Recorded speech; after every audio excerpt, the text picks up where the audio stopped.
Bismillahirrahmanirrahim. Assalamualaikum warahmatullahi wabarakatuh. Okey, apa khabar semua murid-murid tahun 5, kelas 5 ilmu dan juga kelas 5 amal. Okey, Ustaz harap awak semua dalam keadaan yang sihat. Okey. Satu pesanan Ustaz. Okey. Satu pesanan Ustaz. Okey, apa dia? Tolong duduk rumah, tak perlu keluar pergi mana-mana sebab apa? Sebab jangkitan COVID-19. Okey, duduk rumah.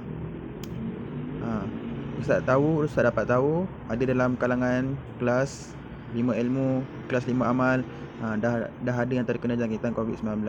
Okey, Ustaz tak nak kawan-kawan yang lain pula terkena jangkitan COVID-19. Bila dah terkena jangkitan COVID, awak kena kuarantin. Duduk rumah 2 minggu, tak boleh keluar. Sama juga sebelum terkena jangkitan COVID, baik awak duduk rumah. Okey. Sebab apa? Sebab minggu depan 2 minggu lagi. 2 minggu lagi awak ada peperiksaan percubaan UPKK. Minggu depan, minggu satu lagi ada periksa percubaan UPKK. Okey. Tolong jaga kesihatan diri masing-masing. Tak perlu nak keluar pergi mana-mana. Buat semua aktiviti dalam rumah. Makan kat rumah, minum kat rumah, main kat rumah, belajar kat rumah. Okey? Boleh faham? Okey. Hari ni kita nak sambung PDPR Tajwid tahun 5. Okey? Buka buku teks masing-masing. Okay, hari ni kita nak belajar tajuk apa?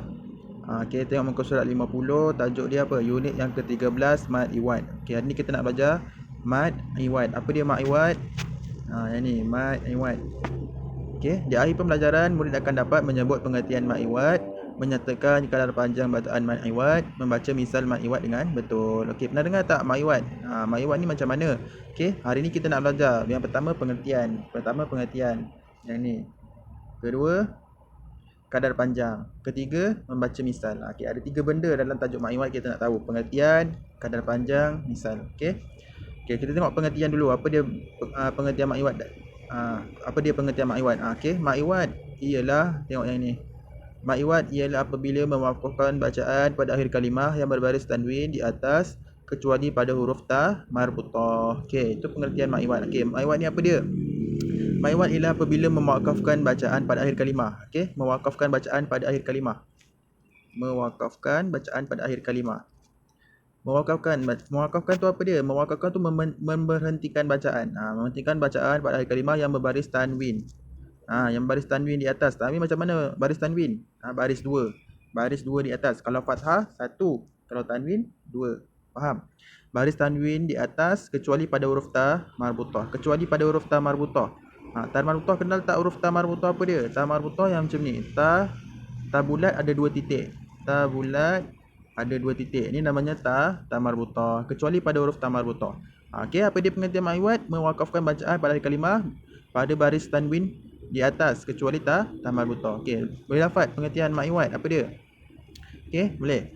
Kadar panjang bacaan Mad Iwad ialah 2 harakat sahaja. Bacaan Mad Iwad ni 2 harakat saja. Macam mana kira harakat? 1, 2. 2 je harakat. Okey, seterusnya cara membaca Mad Iwad ialah dengan menukarkan baris tanwin kepada huruf alif. Okey. Cara kita nak baca Mad Iwad macam mana? Tadi kan pengertian tadi cakap kan Mad Iwad ni berlaku apabila kita wakafkan bacaan pada tanwin baris atas.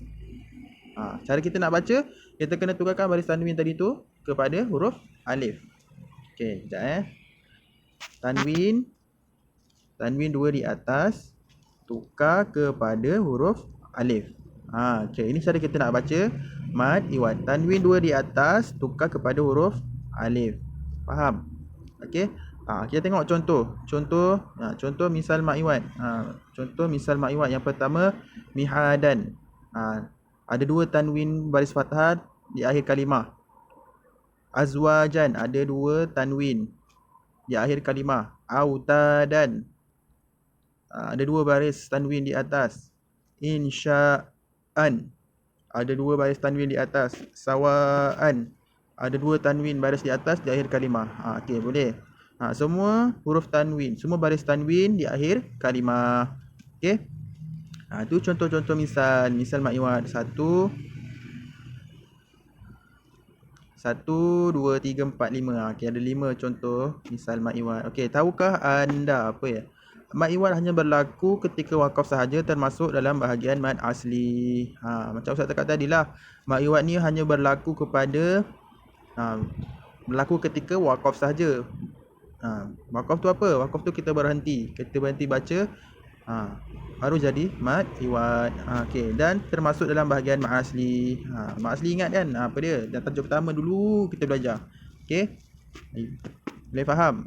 Itu untuk tajuk mad iwad. Mad iwad ni apa tadi? Apabila mewakafkan bacaan pada akhir kalimah yang berbaris tanwin di atas kecuali huruf ta marbutah. Itu pengertian. Lepas tu kadar panjang dia 2 harakat. Cara baca macam mana? Tukar baris tanwin kepada huruf alif. Contoh dia apa? Miha dan azwajan. Okey, boleh faham? Simple je, senang je, mudah je. Okey, tugasannya hari ni tuliskan dalam satu kertas kosong, buat dalam satu peta minda, tulis tajuk kat tengah mad iwad. Lepas tu cabang yang pertama tulis pengertian. Cabang yang kedua kadar panjang. Cabang yang ketiga cara baca. Cabang yang keempat tuliskan misal. Okey, ada 4 cabang. Buat satu peta minda. Tajuk dekat tengah, ada 4 cabang. Pengertian, 1, 2 kadar panjang, 3 cara baca, 4 misal. Okey, boleh faham? Okey, itu untuk hari ni. Okey.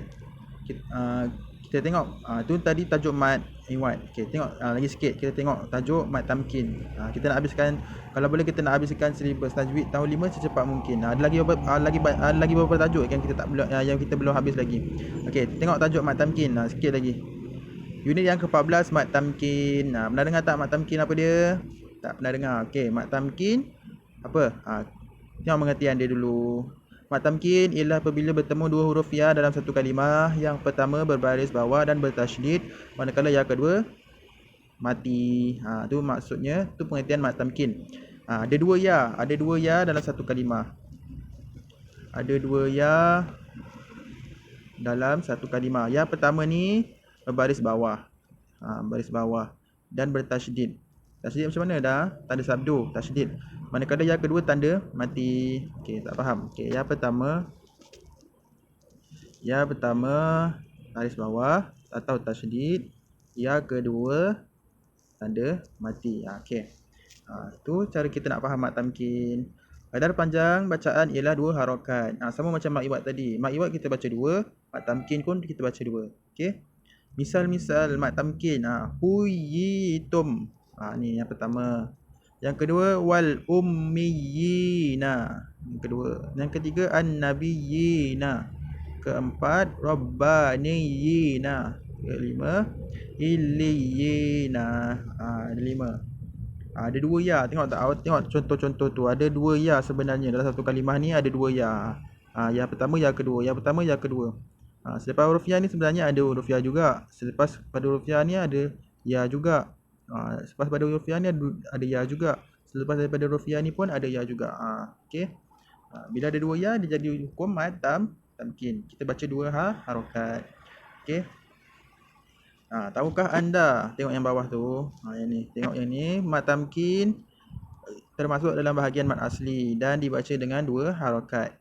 Semua macam mad iwad tadi. Mad iwad dengan mad tamkin ni termasuk dalam bahagian mad asli. Kedua-dua ni pun kita baca 2 harakat. Mad tamkin 2 harakat, mad iwad pun 2 harakat. Hukum mad tamkin hanya terdapat pada 5 kalimah sahaja dalam Al-Quran. Okey. Dalam Al-Quran, mad tamkin ni hanya ada 5 tempat je. Ada 5 ni je. Yang lain tak ada. Yang pertama tadi yang ni lah. Sama je macam ni. Yang ni ada nama surah dia. Surah An-Nisa ayat 86, surah Maryam ayat 58, surah Al-Mutaffifin ayat 18, surah Al-Imran ayat 20, surah Al-Imran ayat 79. Okey.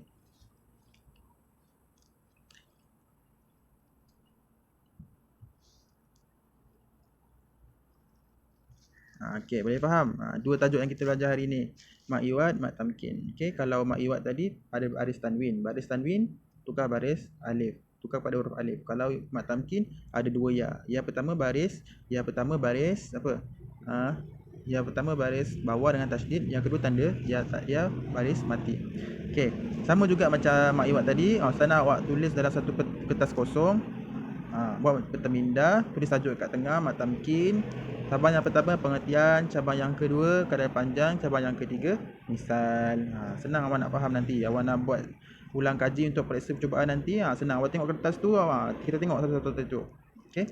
Tajuk tadi mad iwad, tajuk yang ni pula mad tamkin. Okey, boleh faham? Okey, itu saja untuk hari ni. Kalau Ustaz awak semua faham apa yang Ustaz sampaikan, kalau ada persoalan nak tanya boleh WhatsApp personal Ustaz. Okey. Dan tugasannya tolong siapkan. Okey, dah siap boleh hantar. Okey. Okay, InsyaAllah kita minggu depan kita nak buat Google Meet lah. Lagi seminggu kita nak periksa. Minggu depan insyaAllah kalau Ustaz bersempatan, kita buat Google Meet, kita nak buat ulang kaji. Okay. Okay, Assalamualaikum warahmatullahi wabarakatuh.